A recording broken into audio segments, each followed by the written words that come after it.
دیکھیں گناہ ہو جانا، خطائیں تو ہم خطاؤں کے پتلے ہیں، ہمیں بہت سارے اعمال ایسے ضرور ملتے ہیں کہ جن سے نیکیاں بڑھ جائیں، مگر وہ اعمال جن سے گناہ ڈیلیٹ ہو جائیں، جن سے گناہ معاف ہو جائیں، وہ وظائف یا وہ چیزیں بڑی تھوڑی نظر آتی ہیں۔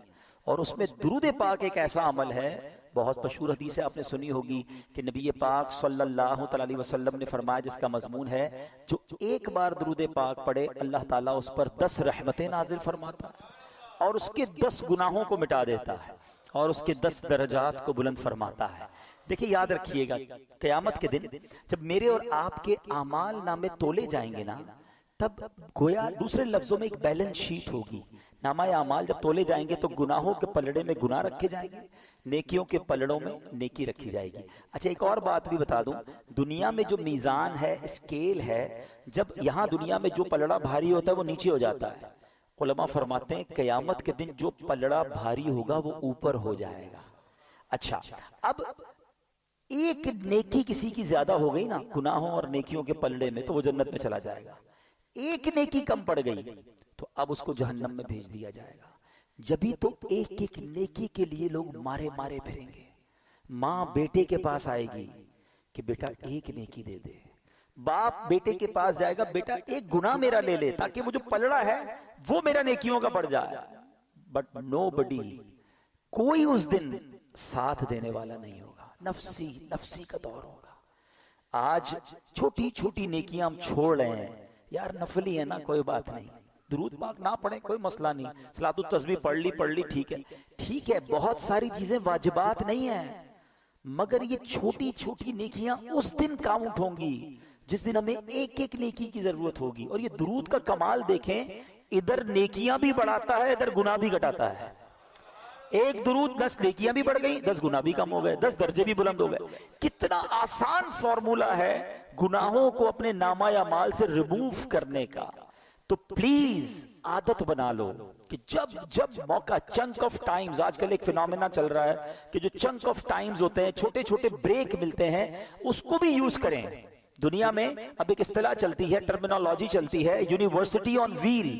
بھائی روڈ پر بھی کچھ سیکھو، راستے میں جو ٹائمز آیا ہوتا ہے اس میں بھی کچھ سیکھنا ہے۔ لوگوں نے اپنے بس، اپنے ٹرین، اپنے ٹرام کے جو ٹائم ہے ڈیوٹی پر جانے آنے کے، ان آدھے گھنٹے، اس گھنٹے میں بھی کوئی نہ کوئی کلاس بک کر لی ہے، کوئی کتاب پڑھ لیتے ہیں، اور جو اس ٹائم میں انہوں نے پڑھا ہے اس پر کوئی یونیورسٹی کے ڈپلومہ حاصل کر لیتے ہیں۔ تو لوگ کہتے ہیں یہ تو چنک آف ٹائمز ہیں، پیسز آف ٹائم ہیں، اس کو بھی یوٹیلائز کریں۔ تو اگر یہی ذہن ہمارا بن جائے کہ ٹھیک ہے کہیں 5 منٹ مل گئے، کہیں 7 منٹ مل گئے، مثال کے طور پہ ہم کسی کے آفس پہ گئے، اس نے کہا ذرا 5-7 منٹ میں آتا ہوں، بیٹھیے گا، ہم کہتے ہیں کوئی بات نہیں آئیے۔ اب ہم کیا کرتے ہیں؟ موبائل نکالا اور گھمانا شروع کر دیا۔ وہ 7 کی جگہ 17 منٹ وہاں میں کوئی مسئلہ نہیں ہے، ہمارے پاس بہت کچھ ہے دیکھنے کے لیے۔ اب ان 17 منٹ میں پتہ نہیں کتنے گناہ دیکھے، کتنی فضول چیزیں دیکھی، بیکار باتیں۔ اگر مائنڈ سیٹ بنا ہوا ہونا، یار 7 منٹ میں تو سورہ یاسین پڑھ سکتا ہوں، یہ بریک ہے 7 منٹ کا، اس پہ مجھے 10 قرآن کا ثواب مل جائے گا۔ حضرت 1 منٹ ہولڈ رکھیے، فون پہ اگر کوئی کہتا ہے 1 منٹ ہولڈ رکھیے، اس 1 منٹ میں کچھ اور نہیں کر سکتا، ہولڈ ہی رکھنا ہے۔ اب اگر میوزک بج رہا ہے تو تھوڑا سا کان سے دور کر لوں، 3 بار سورہ اخلاص جو پڑھ لے اسے پورا قرآن پڑھنے کا ثواب ملتا ہے۔ 1 منٹ میں سورہ اخلاص پڑھ 3 بار پڑھ لی ہے۔ اچھا جناب ذرا ابھی آیا، ذرا تھوڑی دیر تھوڑا سا انتظار کیجئے، جیب سے تسبیح نکالی 25-30 بار درود پاک پڑھ لیا۔ اگر یہ ذہن بن جائے کہ زندگی میں وقت کو ضائع نہیں کرنا، جب تک میری اور آپ کی سانسیں باقی ہیں نا تب تک نیکیوں کا سیزن لگا ہوا ہے۔ جس دن سانسیں بند ہو گئی نا اس کے بعد بندہ اللہ سے کہے گا مولا ایک بار بھیج دے، 2 رکعت پڑھ لو، ایک درود پاک پڑھ لو، ایک سجدہ کر لو، پھر موقع نہیں ملے گا۔ ابھی موقع ہے، ابھی ٹائم ہے، تو ان لمحات کو یوز کیجئے اور اپنا مائنڈ سیٹ درود پاک کے بارے میں بنا لیں کہ بس روزانہ کسی نہ کسی طرح میں نے کثرت سے درود پڑھنا ہے، کیونکہ گناہ بہت ہو گئے ہیں، خطائیں بہت ہو گئی ہیں، شاید یہ درود پڑھنا ہی میرے گناہوں کا کفارہ بن جائے، میری نیکیوں میں اضافہ بن جائے، میرے آقا کی شفاعت کا ذریعہ بن جائے، قیامت کے دن نبی پاک کے قرب کا وسیلہ بن جائے۔ تو زبان درود پاک سے تر رکھا کریں۔ آئیے مل کر محبت کے ساتھ بآواز بلند درود پاک پڑھ لیں۔ صلو علی الحبیب صلی اللہ تعالی علی محمد صلی اللہ علیہ وسلم۔ آج میں آپ کو اسلام کے ایک عظیم واقعے کی طرف لیے چلتا ہوں.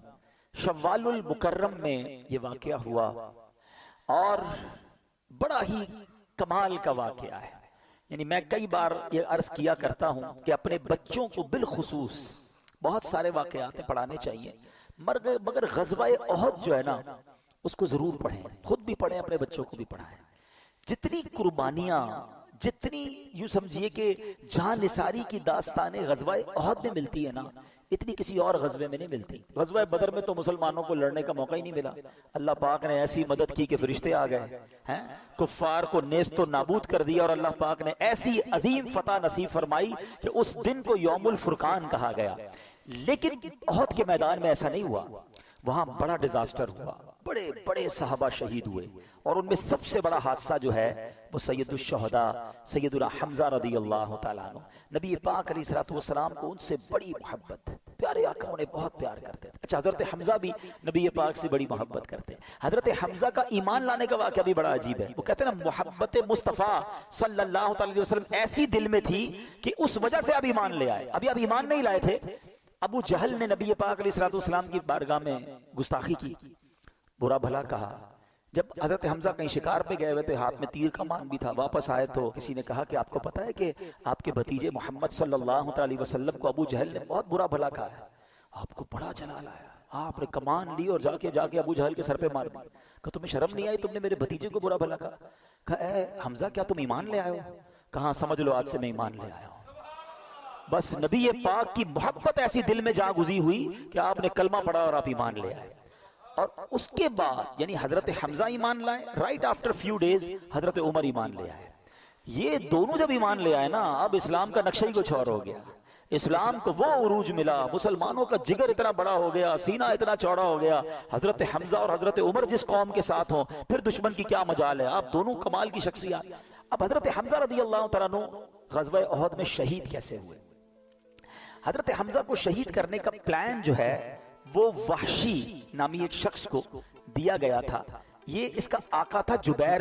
اس نے وعدہ کیا تھا کہ اگر تم اس جنگ میں حضرت حمزہ کو شہید کر دو گے تو میں تجھے آزاد کر دوں گا. غلام کے لیے آزادی بہت بڑی چیز ہوتی ہے. وہ ایک جگہ جا کے چھپ گیا، ٹارگٹ رکھا تھا کہ کسی سے نہیں لڑنا ہے، بس حضرت حمزہ کو شہید کرنا ہے. حضرت حمزہ جیسے اس کے ساتھ قریب پہنچے، اس نے تاک کر ایک نیزہ مارا، وہ آپ کی ناف میں لگا، پشت سے پار ہو گیا. حضرت حمزہ رضی اللہ تعالیٰ عنہ تلوار لے کر اس کی طرف بڑھے، مگر زخموں کی تاب نہ لائے اور آپ شہادت سے سرفراز ہوئے. پھر آپ کی لاش کے ساتھ بڑی بے حرمتی کی گئی. آپ کے جسم کے ٹکڑے نکالے گئے، آپ کے کلیجے کو چبایا گیا، آپ کے اعضاء کو یوں سمجھیے کہ بے حرمتی کی گئی. نبی پاک علیہ الصلوۃ والسلام بہت غمزدہ ہوئے. میرے آقا علیہ الصلوۃ والسلام نے بڑے آنسو بہائے. اور پھر نبی پاک علیہ الصلوۃ والسلام کم و بیش ہر بدھ کو سید الشہداء سیدنا حمزہ رضی اللہ تعالیٰ عنہ اور شہداء احد ان کو شرف دینے تشریف لے جایا کرتے. اور وہ کمال کی حدیث ہے جس کا مضمون ہے کہ ان کو جو سلام کرتا ہے یہ قیامت تک انہیں سلام کرنے والوں کو سلامتی کی دعا سے نوازتے ہیں. تو جب مدینے جانا نا، کم از کم روزانہ ایک حاضری تو شہداء احد اور سید الشہداء کے دربار میں ضرور دیا کریں. کمال کی بارگاہ ہے، کمال کی برکت والی جگہ ہے. اللہ شہداء احد کے صدقے ہماری مغفرت فرمائے. میں اب آتا ہوں اپنے ٹاپک کی طرف. میں یہ کیوں ساری میں نے تمہید باندھی ہے. وحشی کا قصور کیسا تھا؟ وحشی کی یوں سمجھیے کہ کتنی بڑی اس نے گستاخی کہہ لیں، ظلم کہہ لیں. کس کو شہید کیا تھا؟ نبی پاک کے چہیتے چچا کو. مگر اب دیکھو میرے آقا کی معافی، اب دیکھو اللہ کی رحمت، اب دیکھو اسلام کا حسن. آج میرا ٹاپک ہے نا، گناہ نیکیوں میں کیسے بدل سکتے ہیں، گناہوں کو ہم کس فارمولے کے تحت نیکیوں میں بدل سکتے ہیں. اب غور سے سننا. یہ واقعہ سنانے کا مقصد یہ ہے کہ آپ کو اس کا قصور پتا چلے کہ کتنی بڑی پرابلم کی ہے اس نے. مگر نبی پاک علیہ الصلوۃ والسلام نے جب اسلام کی دعوت دینا شروع کی نا، تو وحشی کے پاس ایک اپنے قاصد کو بھیجا کہ جاؤ وحشی کو کہو اسلام قبول کر لے. نبی پاک کا دل تو دیکھیں، درگزر تو دیکھیں. اچھا، جو صحابی گئے نا تو وہ وحشی جو ہے پہلے ہی قصوروار، مگر اب نیگوشیشنز ہو رہی ہیں، اب ڈیمانڈز ہو رہی ہیں. وحشی کہتا ہے محمد عربی صلی اللہ علیہ وسلم سے کہو کہ آپ مجھے اسلام کی دعوت دے رہے ہیں. آپ کا تو فرمان یہ ہے کہ جس نے کسی کو قتل کیا, اللہ کا شریک کسی کو ٹھہرایا, زنا کیا, قیامت کے دن تو اسے دگنا عذاب دیا جائے گا. میں نے تو یہ سارے کام کیے ہیں, میرا کیا بنے گا اگر میں اسلام لے آیا؟ مجھے تو اتنا بڑا عذاب آپ اعلان کرتے ہیں. تو اب میرے لیے کوئی رخصت ہے؟ وحشی ایمان لانے سے پہلے اپنی طرف سے ایک ڈیمانڈ کریٹ کر رہے ہیں. اللہ کریم نے آیت نازل فرمائی. اللہ قرآن میں فرماتا الا من تاب وآمن وعمل عملا صالحا. ترجمہ کیا ہے؟ مگر جو توبہ کرے, ایمان لائے اور اچھے کام کرے, تو اس کا مطلب یہ ہوا کہ اللہ اس کے گناہ معاف کر دے گا. آقا نے فرمایا جاؤ یہ آیت سناؤ وحشی کو.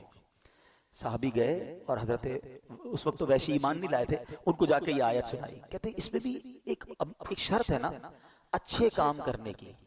اگر میں توبہ کر بھی لی, ایمان لایا اور اچھے کام نہ کر سکا, یہ تو بڑی سخت شرط ہے. کوئی اور رخصت ہے؟ Anything else?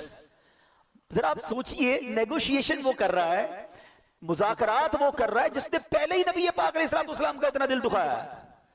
لیکن اللہ کے حبیب علیہ السلام اور رب کی کرم نوازی دیکھو, جبریل امین ایک اور آیت لے کر نازل ہوتا ہے. اچھا وہ آیت کیا ہے؟ اللہ کے حبیب علیہ السلام کی بارگاہ میں جو آیت نازل ہوئی, ان اللہ لا یغفر ان یشرک بہ ویغفر ما دون ذلک لمن یشاء. ترجمہ, بے شک اللہ اسے نہیں بخشتا جو اس کے ساتھ کفر کیا جائے, اور کفر سے نیچے جو کچھ ہے جسے چاہے معاف کر دیتا ہے. کہ جاؤ بھی آیت سناؤ اسے. وحشی کے پاس یہ آیت سنائی گئی. وحشی کہتا ہے اس میں بھی تو یہ ہے نا کہ اللہ جسے چاہے معاف کرے. گارنٹی تو نہیں ہے نا میں ایمان لاؤں اور اللہ مجھے معاف نہ کرے. آپ ذرا آپ پوائنٹ سمجھ رہے ہیں جو میں سمجھانا چاہ رہا ہوں. یہاں دل دیکھیں. اچھا صرف نبی پاک نہیں کر رہے نیگوشیشن, اس تمام نیگوشیشن میں رب کی رحمت بھی شامل ہے, آیتوں کا نزول ہو رہا ہے.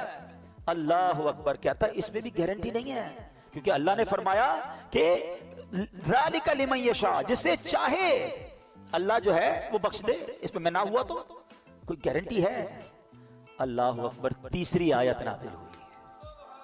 آئے میں تو یقین کریں جب یہ واقعہ پڑھتا ہوں, سنتا ہوں, جس کو کہتے ہیں نا دل میں ٹھنڈ پڑ جاتی ہے کہ وہ کریم کیسا ہے, وہ رحیم کیسا ہے. آیت قرآن نازل ہوتی ہے, قل یا عبادی الذین اسرفوا علی انفسہم لا تقنطوا من رحمت اللہ ان اللہ یغفر الذنوب جمیعا انہو هو الغفور الرحیم. اللہ اکبر. اس آیت کے تحت سبحان اللہ مفسر شہیر حضرت سید محمد نعیم الدین مراد آبادی کیا لکھتے ہیں؟ کہتے ہیں حق معنی یہ ہے کہ جو کفر پر مرے اس کی بخشش نہیں, اس کے لیے ہمیشگی کا عذاب ہے. اور جس نے کفر نہ کیا ہو وہ خواہ کتنا ہی گناہگار ہو, کبیرہ گناہ کرنے والا ہو, اور بے توبہ بھی مر جائے تو اس کے لیے خلود نہیں, اس کی مغفرت اللہ کی مشیت میں ہے. جسے چاہے اس کے گناہ معاف فرمائے یا اس کے گناہوں پر عذاب کرے, پھر اپنی رحمت سے جنت میں داخل فرمائے. مگر اس آیت میں رب نے فرمایا لا تقنطوا من رحمت اللہ, اے بندو میری رحمت سے مایوس نہ ہونا, اللہ تعالیٰ سارے گناہوں کو بخشنے والا ہے. وحشی کہتا ہے اب مجھے تسلی ہو گئی, اور کلمہ پڑھ کر اس نے اسلام قبول کر لیا.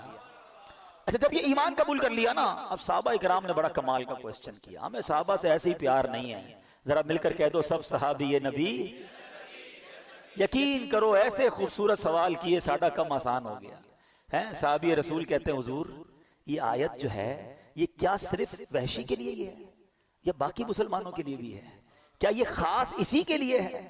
اللہ کے حبیب علیہ السلام فرماتے ہیں یہ تمام مسلمانوں کے لیے ہے. اللہ گناہوں کو معاف کرنے والا ہے. رب کا اعلان ہے لا تقنطوا من رحمت اللہ, اے میرے بندوں میری رحمت سے مایوس نہ ہونا. تو اے میرے میٹھے اسلامی بھائیوں, اللہ کریم نے خود قرآن میں اپنی رحمت کا اعلان کیا ہے.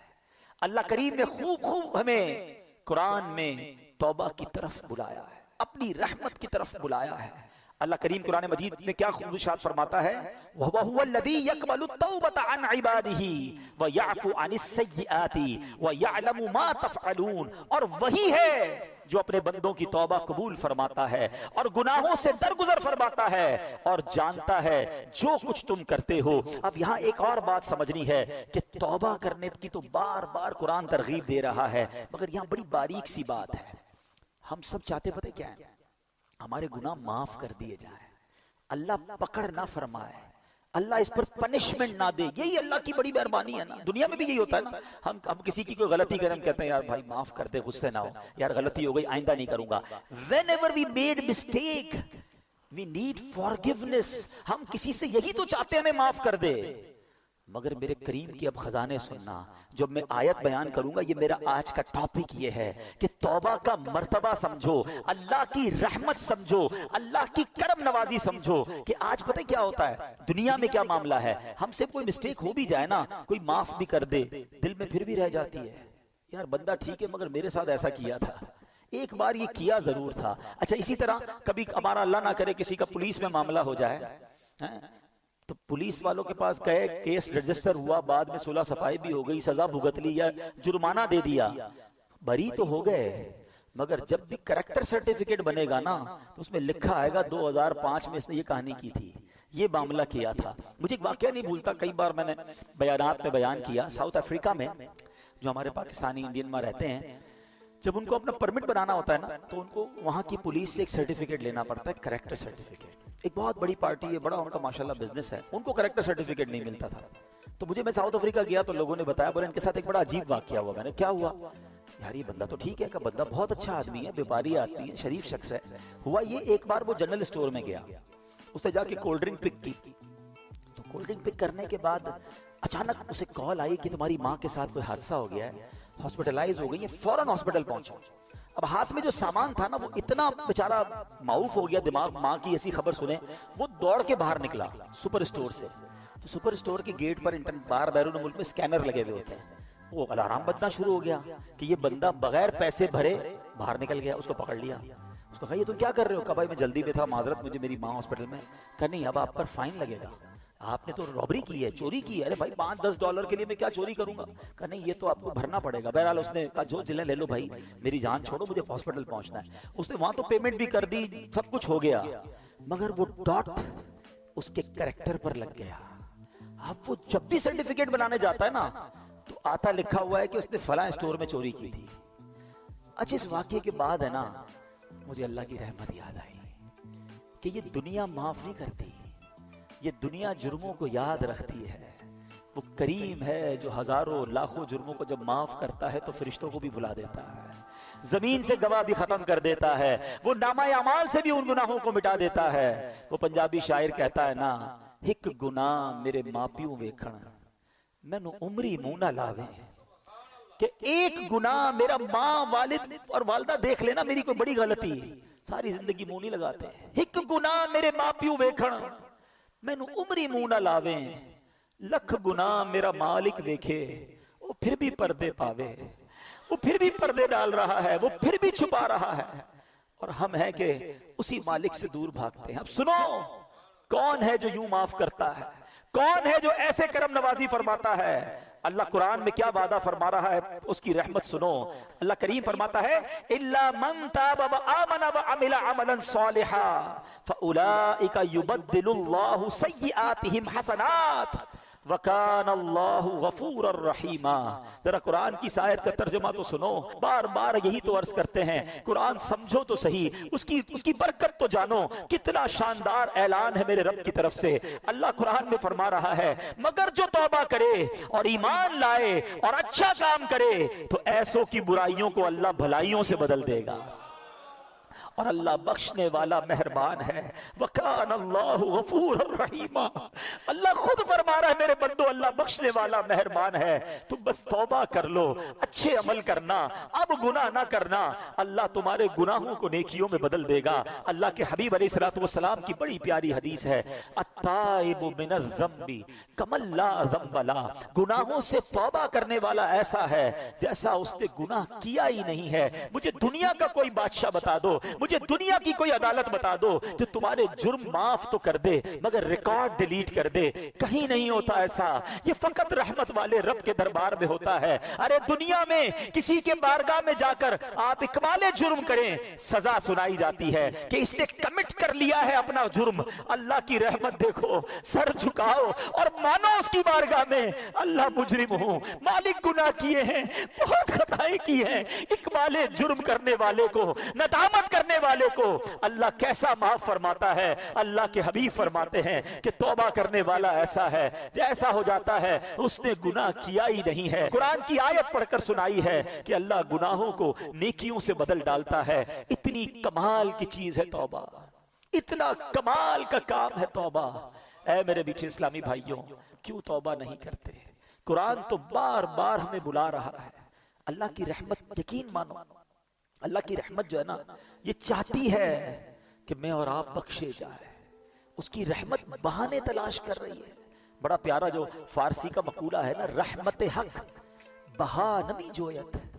اللہ کی رحمت بہا یعنی قیمت تلاش نہیں کرتی, رحمت حق بہا نمی جویت. اللہ کی رحمت تو بہانے تلاش کرتی ہے. کسی طرح بندہ بخشا جائے, بس سر جھکا لے, بس معافی مانگ لے, بس رجوع کر لے, بس اچھا ہو جائے, اللہ سے دوستی کر لے. مگر بندہ رب کو راضی کرنے کی فکر نہیں کرتا. اب میں آپ کو کچھ حدیثیں سناتا ہوں. اللہ کے حبیب علیہ السلام فرماتے ہیں کہ اگر تم اتنی خطائیں کرو کہ وہ آسمان تک پہنچ جائیں پھر بھی توبہ کرو تو اللہ عز و جل ضرور تمہاری توبہ قبول فرمائے. ہمت نہیں ہارنی ہے. گناہ بہت ہو گئے, ہم جانتے ہیں بڑے گناہ ہیں, مگر یہ گناہ ہمیں پتہ ہے بہت زیادہ ہے. اللہ کی رحمت کے آگے کچھ نہیں ہے, اس کے خزانے بہت بڑے ہیں. اللہ کے حبیب علیہ السلام فرماتے ہیں کہ اللہ فرماتا ہے, حدیث قدسی ہے, اے میرے بندو تم رات دن گناہوں میں بسر کرتے ہو اور میں گناہوں کو بخشتا رہتا ہوں اور مجھے کچھ پرواہ نہیں, بس تم مجھ سے بخشش طلب کرتے رہو, میں تمہیں بخشتا رہوں گا. یعنی وہ تو بخشش کرنا چاہتا ہے. پنجابی شاعر کہتے ہیں نا, رحمت دا دریا الہی ہر دم وگدا تیرا, جے ایک قطرہ بخشے مینوں, بس ایک قطرہ ہی چاہیے. میں اور آپ اور ہمارے گناہ اس کی رحمت کے آگے کچھ نہیں, ایک قطرہ ہی اس کی رحمت کا بہت ہے. جے ایک قطرہ بخشے مینوں کم بڑھ جاوے میرا, عدل کرے تے تھر تھر کمبن اچیاں شانہ والے.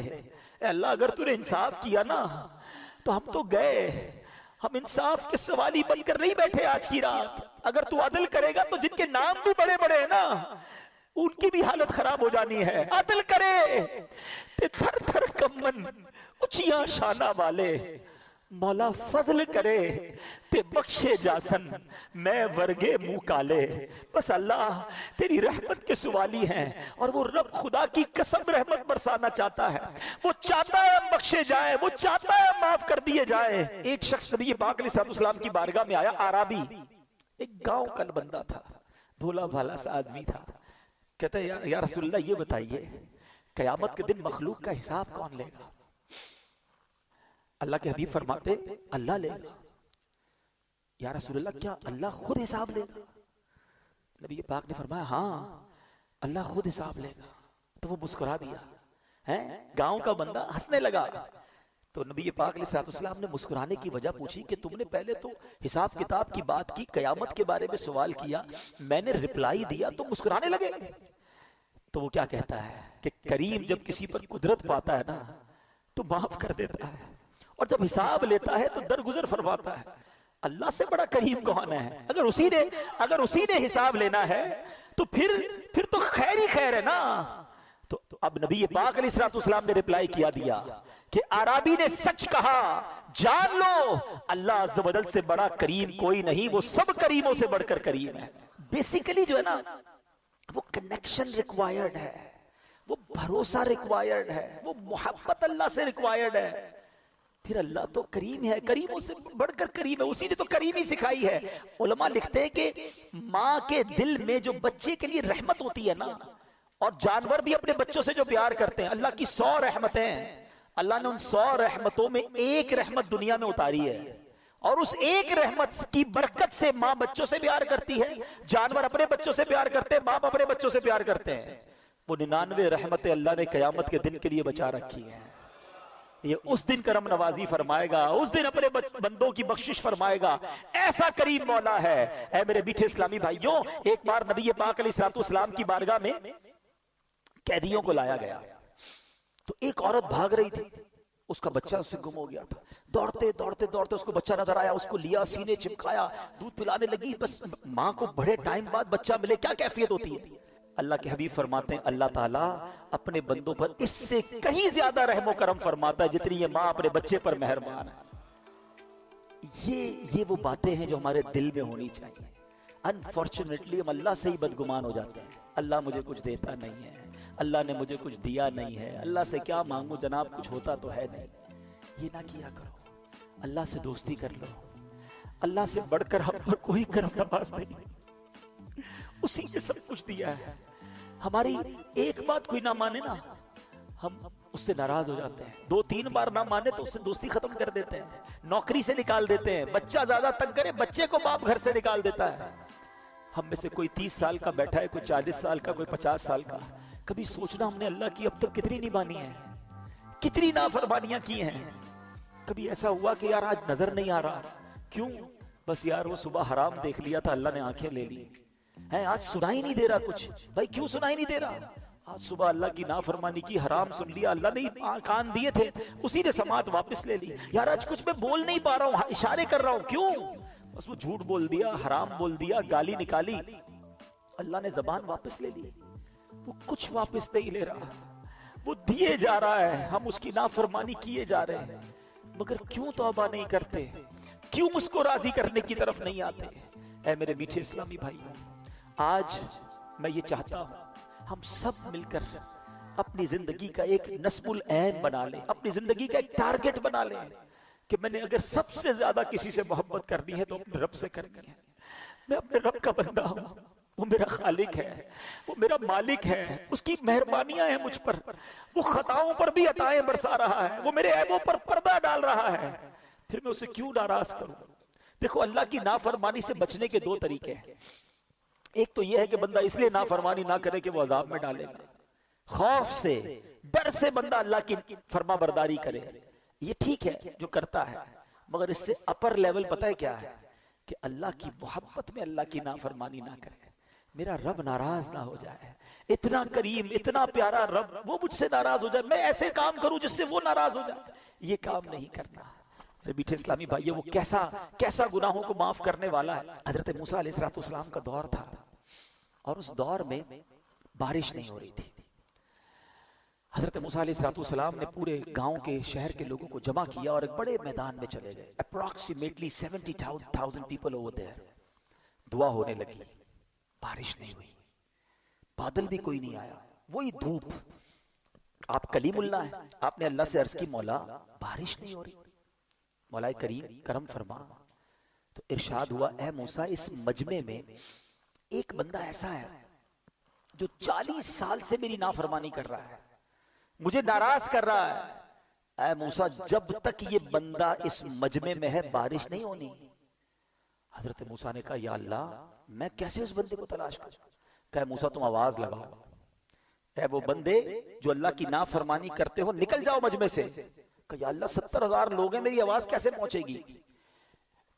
ارشاد ہوا موسیٰ آواز لگانا تمہارا کام ہے, پہنچانا ہمارا کام ہے. حضرت موسیٰ کھڑے ہو گئے, کہا اے لوگو تمہارے اندر ایک بندہ ہے جو 40 سال سے اللہ کی نافرمانی کر رہا ہے, خدا کے واسطے اس مجمع سے نکل جا, تو وہ بدبخت ہے جس کی وجہ سے بارش نہیں ہو رہی. اب وہ بندہ جو تھا وہ مجمع میں ہی تھا, وہ سمجھ تو گیا کہ بات تو میرے بارے میں ہو رہی ہے, میں ہی ہوں جو 40 سال سے اللہ کی نافرمانی کر رہا ہوں. پہلے اس نے رائٹ دیکھا, پھر اس نے بائیں دیکھا, شاید کوئی اور ہو, کوئی نہیں کھڑا ہوا. اب اس نے کیا کیا؟ سنو توبہ کس کو کہتے ہیں. توبہ کے لیے کوئی اجتماع کرنے کی ضرورت نہیں ہے, کوئی بہت بڑا اہتمام کرنے کی ضرورت نہیں ہے, بس ایک کنیکشن چاہیے, یہ سیکنڈوں میں ہو جاتی ہے. وہ دل کی کیفیت ریکوائرڈ ہے. اس بندے نے کیا کیا سنو, کہتا یا اللہ آج مجھے ذلیل ہونے سے بچا لے, میں مانتا ہوں میں ہی وہ ہوں جس کی وجہ سے بارش نہیں ہو رہی ہے. میں نے 40 سال تیری نافرمانی کی ہے, مگر اے اللہ اگر آج میں کھڑا ہو گیا پورے شہر والوں کو پتہ چل جائے گا کہ میں وہ بدبخت ہوں جس کی وجہ سے بارش نہیں ہو رہی. بس اللہ آج بچا لے, آج ذلیل ہونے سے بچا لے. اب وعدہ کرتا ہوں نہیں کروں گا. پتہ ہے کیا ہوا؟ بادل آئے اور بارش برسنا شروع ہو گئی. حضرت موسیٰ نے کہا یا اللہ بندہ تو کوئی نہیں گیا, نکلا تو کوئی نہیں, اے اللہ یہ بارش کیسے ہو گئی؟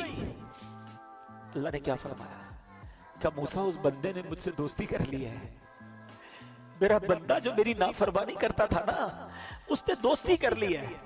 سنو حضرت موسیٰ کیا کہتے ہیں، کہتے ہیں یا اللہ اب وہ بندہ تو ملا دے جس نے تجھ سے دوستی کر لی، میں اس سے ملنا چاہتا ہوں۔ سنو میرے رب کا فرمان، رب فرماتا ہے موسیٰ جب میرا وہ نافرمان تھا میں نے اس کو پھر چھپائے رکھا تھا، اب تو فرما بردار ہو گیا، تجھے کیسے بتا دوں وہ کون ہے؟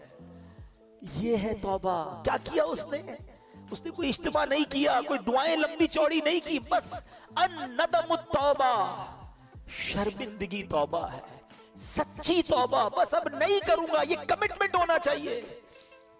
ایسا ہی ایک واقعہ حضرت عمر رضی اللہ تعالیٰ کا دور ہے، حضرت عمر کا جلال، آپ کی عدالت ہے۔ ایک بار آپ جا رہے ہیں، ایک بندہ سامنے سے آیا، اس کے ہاتھ میں شراب کی بوتل، حضرت عمر ہو اور شرابی شراب کی بوتل کے ساتھ پکڑا جائے تو گیا نا ریڈ ہینڈڈ۔ حضرت عمر نے کہا بتاؤ کیا ہے؟ اس نے بوتل چھپا دی، بتاؤ کیا ہے؟ وہ بندہ کہتا ہے حضور اس میں سرکہ ہے، تھی شراب، کہتا ہے حضور اس میں سرکہ ہے۔ حضرت عمر نے کہا دکھاؤ کیا ہے اس میں۔ اب ذرا تصور کیجئے، امیجن کیجئے، ایک بندہ سامنے کھڑا ہو، حضرت عمر یہاں کھڑے ہیں، وہ بندہ سامنے کھڑا ہے، یہ کتنی دیر کی بات ہے، کتنی دیر کی کنورسیشن ہے، سیکنڈز، بوتل ہاتھ میں چھپائی بھی ہے، کہ دکھاؤ کیا ہے۔ اس شرابی نے کیا کیا، اس نے اسی وقت اللہ کو پکارا، اے اللہ آج بچا لے، اے اللہ عمر کے آگے ذلیل ہونے سے بچا لے، اب شراب نہیں پیوں گا، اے اللہ آج پکڑا گیا تو مارا جاؤں گا، بس آج بچا لے مالک۔ اس میں کتنی دیر لگی ہوگی؟ try to understand this procedure of توبہ، repentance۔ بس اس نے یہی تو کہا اور ڈرتے ڈرتے بوتل بڑھا دی حضرت عمر کے ہاتھ میں۔ حضرت عمر دیکھتے ہیں تو اس میں شراب نہیں، اس میں سرکہ ہے، وہ پردے ڈالنے والا ہے، وہ ستار ہے۔ مگر بندہ کتنا عجیب ہے، ہم رات کو گناہ کریں اللہ صبح نہیں بتاتا لوگوں کو، پردہ ہوتا ہے، مگر آج حال یہ ہے کہ لوگ خود بتاتے ہیں کہ میں نے فلاں کام رات کو کیا تھا، میں فلاں غلط جگہ پر گیا تھا، اب تو خود حرام دیکھتے پھر شیئر کرتے ہیں۔ اللہ ستاری فرما رہا ہے، ستار ہمارے پردے ڈال رہا ہے، مگر اتنی بے باکی ہو گئی، اتنی جرتیں ہو گئی کہ حرام دیکھا ہے میں نے، اب تم بھی دیکھ لو، فلاں فلم دیکھی، فلاں گانے دیکھے، فلاں میں نے ذرا ایک فورجری کا، میں نے ایک جوئے کا طریقہ سیکھا، تم بھی سیکھو۔ گناہ خود بھی کرنے، لوگوں کو بھی گناہوں پہ لگانا ہے۔ اپنی کالر ٹیون میں میوزک ڈھونڈ کے لگاتے ہیں کہ میں سویا رہوں، مجھے کال کرو، تم گانے سنو، مجھے گناہ پہنچاؤ، تھوڑے گناہ اور چاہیے۔ استغفر اللہ، سوچتے نہیں، شیئر کرتے وقت، آگے بڑھاتے وقت ہم مر جائیں گے، یہ چیزیں باقی رہیں گی۔ وہ لوگ جو آج ویڈیو بنا کر ڈال رہے ہیں، تھوڑے لائکس مل جائیں، تھوڑے فالوور مل جائیں، تھوڑا پاپولر ہو جاؤں، تم سوچتے نہیں دنیا والے لائک کرے اور اللہ کی بارگاہ سے تم ان لائک ہو گئے، اللہ کے رسول نے تمہیں ان لائک کر دیا تو کدھر جاؤ گے؟ وہ کام مت کرو، خدا کی قسم ساری دنیا میں مجھے کوئی لائک نہ کرے، میرا اللہ مجھے پسند کر لے، اللہ کے حبیب مجھے پسند کر لے، مجھے بہت ہے، مجھے نہیں چاہیے، کسی کا لائک نہیں چاہیے۔ لوگ راضی ہو جائیں، اس چکر میں لوگ اپنے مالک کو ناراض کر رہے ہیں۔ کیوں نہیں سوچتے ہمیں بخشنے والا وہی ہے؟ کتنی خوبصورت دعا ہے، لا یغفر الذنوب الا انت یا اللہ، اللہ تیرے سوا کوئی نہیں جو گناہ بخشے، مگر لوگوں کو راضی کرنے کے لیے رب کو ناراض کیا جا رہا ہے۔ آج سچی توبہ کرنی ہے۔ اصل میں توبہ جو ہے نا، پہلے توبہ کی تعریف سمجھ لیں، what is the meaning of توبہ، ایکچول اس کی شرائط کیا ہے؟ 3 شرطیں، پچھلے گناہ پر نادم ہونا، شرم آنی چاہیے، گلٹ فیل کرے کہ واقعی مجھ سے مسٹیک ہوئی ہے۔ سیکنڈلی اس وقت اس گناہ کو چھوڑ دے کہ اب نہیں کروں گا، اور آئندہ نہ کرنے کا پکا ارادہ کرے۔ ہماری توبہ بھی بعض اوقات تو ایسی ہوتی ہے جس کی مزید توبہ کی عادت ہے، یا اللہ میری توبہ، یا اللہ توبہ ہے، اب نماز یا اللہ پڑھوں گا، کل فجر پڑھنے کا پلان نہیں ہے پھر بھی توبہ کر رہے ہیں، یا اللہ حرام نہیں دیکھوں گا، کل دیکھنے کے لیے فلمیں لے کر رکھی ہوئی ہیں، یہ توبہ نہیں ہے۔ توبہ کی تو اب نہ کرنے کا پکا ارادہ، گناہ چھوڑ دے، ہاں پھر اللہ پاک ہمیں بچائے شیطان، پھر اگر گناہوں کی طرف لگا دے تو پھر توبہ کرے، لیکن توبہ کرتے وقت پکا ارادہ ہونا چاہیے، یہ توبہ ہے۔ اچھا اب آتے ہیں، اتنے فضائل ہیں پھر توبہ کیوں نہیں کرتے؟ اس کی کئی ریزن علماء نے لکھے۔ ایک ریزن پتہ ہے کیا ہے؟ گناہوں کی جو لذت ہے نا وہ ڈائریکٹ مل جاتی ہے، ثواب کا انعام تو ملتا نہیں ہے۔ انسان جو ہے اس کی سائیکی کیا ہے، جو کیش ملتا ہے نا وہ لے لیتا ہے، اور جو بعد میں ملنے والا ہے اس کو چھوڑ دیتا ہے۔ لیکن اب اگر دنیا کی لاجک کے ذریعے میں آپ کو سمجھاؤں کہ اگر آپ کو ڈاکٹر کہتا ہے کہ آپ کا شوگر لیول بڑھ رہا ہے، کولیسٹرول لیول بڑھ رہا ہے، آپ چکنا مت کھائیے گا ورنہ ہارٹ اٹیک ہو سکتا ہے، ہم حلال کھانوں سے رک جاتے ہیں۔ پراٹھا کھانا حلال ہے نا، چیز کھانا حلال ہے نا، رک جاتے ہیں۔ کیوں؟ ڈاکٹر کہہ رہا ہے زیادہ کھاؤں گا تو وین بند ہو جائے گی، ہارٹ اٹیک ہو جائے گا۔ آج تمہیں ڈاکٹر کہہ رہا ہے کہ ہارٹ اٹیک ہو سکتا ہے، تم نے حلال چھوڑ دیا۔ اللہ کے نبی سچے وعدے فرما رہے ہیں کہ حرام دیکھو گے تو آنکھوں میں عذاب دیا جائے گا، حرام سنو گے تو کانوں میں جہنم کے کیل ٹھوکے جائیں گے، جھوٹ بولنے والے کے گل پھڑے کھینچے جائیں گے قیامت کے دن، اور اس کی شکل بگاڑ دی جائے گی۔ سود کھانے والے کو یہ عذاب ہوگا، ماں باپ کو ستانے والے کو یہ عذاب ہوگا۔ یہ حدیث قرآن میں باتیں بھری پڑی ہیں، اس پر یہ یقین نہیں ہے۔ ڈاکٹر کے کہنے پر حلال چھوڑ دیا، اللہ کے حبیب کے کہنے پر حرام چھوڑنے کے لیے تیار نہیں۔ یہ سچے وعدے ہیں، یہ عذاب ہوں گے اگر نہیں مانو گے تو اس بات کو انڈرسٹینڈ کرنا چاہیے۔ دوسری توبہ میں ایک پرابلم کیا ہوتی ہے کہ بندہ کہتا ہے ابھی تو بڑی زندگی پڑی ہے، مولانا صاحب کی باتیں بہت اچھی ہیں مگر بس 50-55 سال کا ہو جاؤں اس کے بعد اللہ اللہ ہی کرنا ہے، ابھی تو نوجوان ہوں، ابھی تو مزے کر لوں، پھر اس کے بعد یہ خود بھی تو 50 سال کے ہونے کے بعد ہی ایسی باتیں کر رہے ہیں نا، تو میں بھی ہوں گا تو کر لوں گا، اللہ اللہ ہی کروں گا، داڑھی بھی رکھ لوں گا، امامہ بھی پہن لوں گا۔ یہ بھی شیطان کا بہت بڑا وار ہے۔ کوئی ہے ایسا اتنے سارے پڑھے لکھے لوگوں میں کہ اس بات کی گارنٹی ہو کہ اگلے رمضان تک ہم زندہ رہیں گے؟ ہے بھائی کوئی ہاتھ اٹھائے؟ نہیں ہے؟ اچھا رمضان تو چھوڑو، عید تک زندہ رہنے کی کسی کے پاس گارنٹی ہے کوئی ایک؟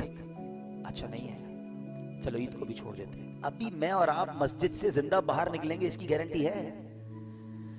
آگاہ اپنی موت سے کوئی بشر نہیں، سامان 100 برس کا ہے، پل کی خبر۔ جب پل کی خبر نہیں ہے تو توبہ میں ڈیلے کیوں کر رہے ہو؟ ہم کیسے گارنٹی لے سکتے ہیں کہ ہم بوڑھے ہو کر ہی مریں گے؟ دیکھیں دنیا میں ہم ایک سیکوینس سے آئے ہیں، پہلے میرے دادا آئے تھے، پھر والد آئے، پھر میں آیا، پھر میرے بچے، پھر میرے پوتے، ایسا ہی ہے نا۔ جاننے کی سیکوینس یہ نہیں ہے، ضروری نہیں ہے یہ سیکوینس ہو، دادا موجود ہوتا ہے پوتا چلا جاتا ہے۔ جانے میں ہم سب کو کچھ نہیں پتا کہ ہماری کب باری آئے گی، تو توبہ فوراً کرنی ہے۔ گناہ ہو گیا پھر توبہ کرنی ہے۔ ایک اور شیطان کا وار کیا ہوتا ہے کہ یار توبہ تو کر لوں گا اگر توبہ کر لی نا تو پھر مزہ نہیں رہے گا لائف میں، یار یہ جو انجوائمنٹ ہے، پارٹی شارٹی ہے، فلمیں ڈرامے گانے باجے اور حرام چیزوں میں جو مزہ ہے یہ سب ختم ہو جائے گا، اللہ اللہ کرتا رہوں گا تو بور ہو جائے گی لائف۔ یہ بھی نوجوانوں کو شیطان ایک بات سناتا ہے، سمجھاتا ہے۔ اب ذرا اس کا جواب سن لینا، اس کو ایک ایگزامپل کے ذریعے سمجھاتا ہوں۔ دو دوست ہیں اور ایک دوست ہے جو ویجیٹیرین ہے۔ ویجیٹیرین سمجھتے ہیں؟ سبزی کھاتا ہے، وہ گوشت کھاتا ہی نہیں۔ اس کے دوست کہ یار کبھی تو چکن کھا لے یار، اتنی بڑی نعمت ہے، کبھی تو مٹن۔ کہتا نہیں بھائی، اس دال میں جو مزہ ہے نا، پالک میں جو مزہ ہے، سلاد میں جو مزہ ہے، اس کے علاوہ لائف میں کچھ بھی نہیں ہے۔ ایک دن دوستوں نے پلان کیا، اس کو پکڑا اور زبردستی اس کو چکن کھلا دی۔ چکن کھائی کر تھوڑی اور کھلاؤ یار یہ تو بڑی کمال کی، میں ساری زندگی سبزی ہی کھاتا رہا، ہٹاؤ اس کو، ذرا مٹن چکھاؤ۔ اوئے ہوئے اور بڑی نعمت۔ اب اس کو پتا چلا کہ بہترین کھانے تو یہ تھے، میں ساری زندگی ویجیٹیرین بنا رہا۔ ایگزامپل کے لیے سمجھائیے، اب ذرا تسلی سے سمجھنا۔ جس کو اصل میں فلموں، ڈراموں، گانوں باجوں، شراب کی محفلیں، جوئے کی محفلیں اور رنگ و سرور اور جس کو حرام محفلیں کہیں، اس کا لطف ہے نا، اس کو لگتا ہے مزہ اسی میں ہے، اس کو پتہ ہی نہیں کہ نعت خوانی کا لطف کیا ہے۔ اس نے کبھی یاد رسول میں آنسو بہائے ہی نہیں ہیں۔ اس کو بے پردہ اور بے حیا عورتوں میں بڑا لطف آتا ہے۔ اس کو یہ نہیں پتا کہ عشق رسول میں جب رات گزرتی ہے، یاد نبی میں روتے روتے کیسی گزری رات نہ پوچھو، تہجد پڑھنے کا لطف کیا ہے، وضو کر کے کیسا ریلیکس فیل کرتے ہیں، نماز پڑھ کے نکلتے ہیں تو کیسا برڈن ریلیز ہوتا ہے۔ پرابلم یہ ہے کہ جس نے گناہوں والی لائف گزاری ہے وہ سمجھتا ہے مزہ ہی اسی میں ہے۔ ارے اس میں مزہ نہیں ہے، کیونکہ مجھے اور آپ کو رب نے بنایا ہے۔ دنیا کا دستور ہے، مینوفیکچررز نوز ویری ویل، بنانے والا بتاتا ہے کہ اس چیز کا فنکشن کیا ہے۔ آپ جب کوئی گاڑی خریدتے ہیں ساتھ ایک کتاب آتی ہے، گھڑی خریدتے ہیں چھوٹی سی بک آتی ہے، اس کے فنکشنز کیا ہیں، کون سا بٹن کیا ہے۔ مجھے اور آپ کو کس نے بنایا ہے؟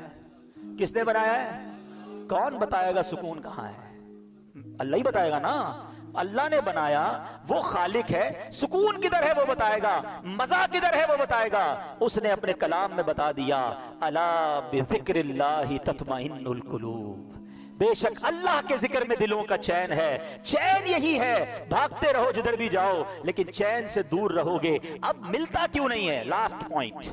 مولانا صاحب بات تو بڑی اچھی کی، میں تو آتا ہوں مسجد میں دل ہی نہیں لگتا، نیند آنے لگتی ہے، بیان سنتا ہوں تو نیند آتی ہے، 3 گھنٹے کی فلم میں آنکھ بند نہیں ہوتی ہے، نیند آتی تو اڑ جاتی ہے، اللہ اللہ کرتا ہوں، قرآن پڑھتا ہوں، آدھا رکوع پڑھتا ہوں تو آنکھ بند ہو جاتی ہے۔ آپ کہتے ہیں چین اس میں ہے، سکون اس میں ہے، مجھے تو سکون نہیں ملتا، میں تو مسجد میں آتا ہوں تو بے قرار ہو جاتا ہوں۔ ہاں اب اس کا جواب لے جاؤ، پھر بات کو کمپلیٹ کرتے ہیں۔ 2 باتیں روایتوں کا مضمون ہے۔